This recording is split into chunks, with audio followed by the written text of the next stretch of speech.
Who ain't gonna take, like, okay, if you do for inflation, who wouldn't take $10 million for a week's worth of work just to look after a little rich kid? I take that shit. Call me what the fuck you want to call me. I don't care. Because the same motherfucker that's criticizing me is the same person that's not going to put no money in my pocket and will watch me struggle and will talk about my ass for being broke. That's the same motherfucker that will talk about me for taking $10 million to watch a rich little white kid. Tell me I'm lying, Jack. So, man, the most y'all can kiss my ass. And here's the review. Alright, y'all, so the reason for this video is that I was watching Vlad TV, the interview he did with Aries Spears, and I know you're thinking, dude, why do you fuck with Vlad TV? Niggas don't fuck with Vlad TV, but for some reason we still watch it. And Vlad is a genius because Vlad knows we can't stand him, but he knows, like, even though they don't like me, they can't stop watching me. And don't get it twisted, it's not you, Vlad. You have the sense to know who to have on your show to get us to watch, especially when you bring the OGs out like Aries Spears, who I'm a big fan of. So anyways, I felt compelled to do this video because they were having a conversation about the topic that Cat Williams brought up. This all stems from Cat Williams, man. Cat stemming a lot of shit right now. But a whole thing about comedians, black comedians in dresses. And then of course the argument comes out, well, a lot of white comedians wore dresses, so what's the problem? But before I get to that, so they talked about the movie The Toy with Richard Pryor and how Vlad was saying that movie could not be made now because of how controversial it is. So I've heard this for years. I heard Spike Lee talk about this, how The Toy is very offensive, how you have a black man who's bought by a rich white dude who is affiliated with the KKK, buys a black dude for his kid to be a toy. So he's basically a slave to this kid for, I think, 2 weeks or something like that.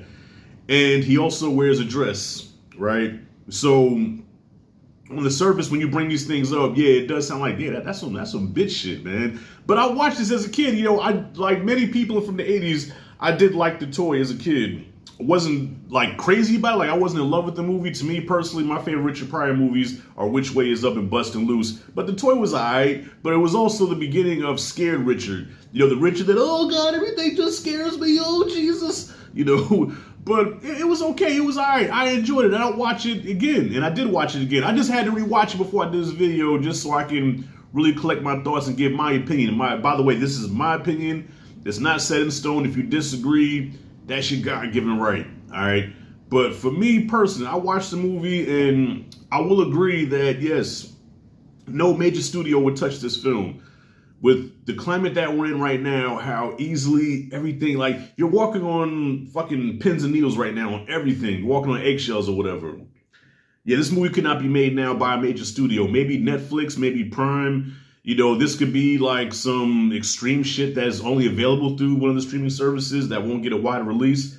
But I think it could be made now, but just not by a major studio. So after a rewatch, what did I think about the film? Definitely didn't age too well, okay, but I don't think it's as offensive as one would really think. You know, Richard is still being Richard, even though it's a scared version of Richard, which I'm not a big fan of, but still Richard, he's still funny as hell.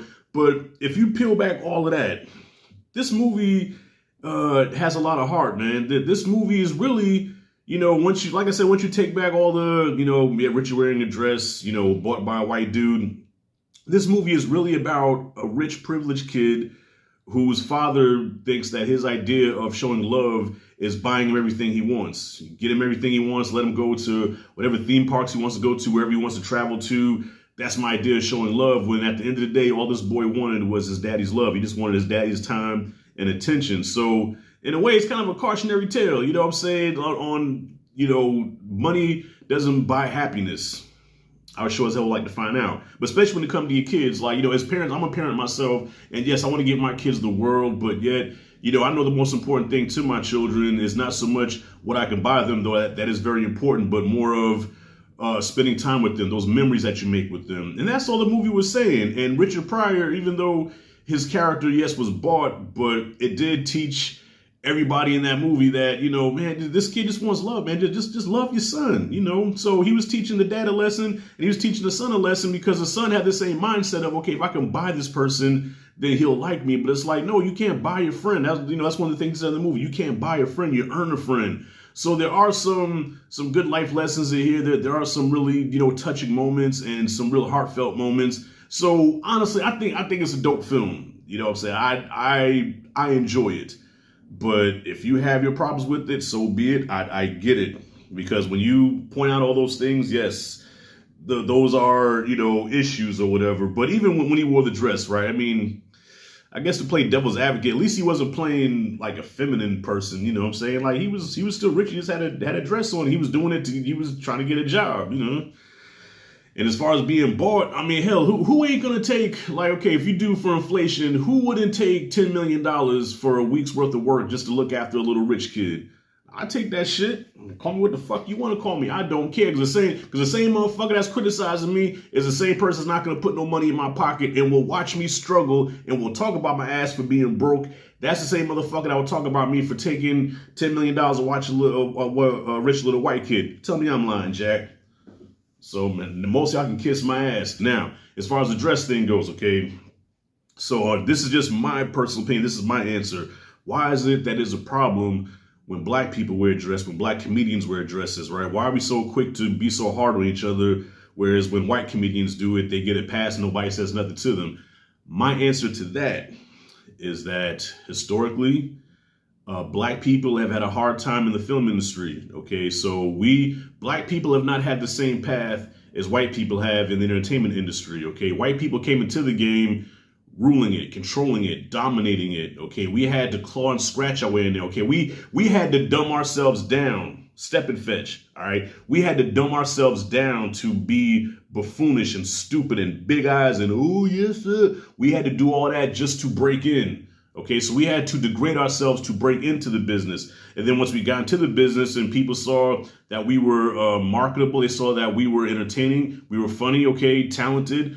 Now you see the emergence of black talent. Then, you know, so you start from the step and fetches, then you go to the Sidney Poitiers, the Harry Belafontes, then come the Bill Cosby, the Richard Pryors, you know, the list goes on and on, you know, so we have evolved as entertainers, but it started, we had to degrade ourselves, okay? So now, fast forward, you put a black entertainer in a dress, okay?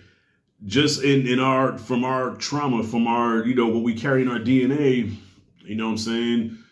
That's just something that we're not comfortable with. That's something that we don't want to see. So I hope I'm making this clear what I'm saying here. So the whole black communities wearing a dress, I believe, that's just my personal belief, why we are so hard on each other when we see that. So yes, we see Robert Williams and Mrs. Doubtfire is brilliant. Okay, cool.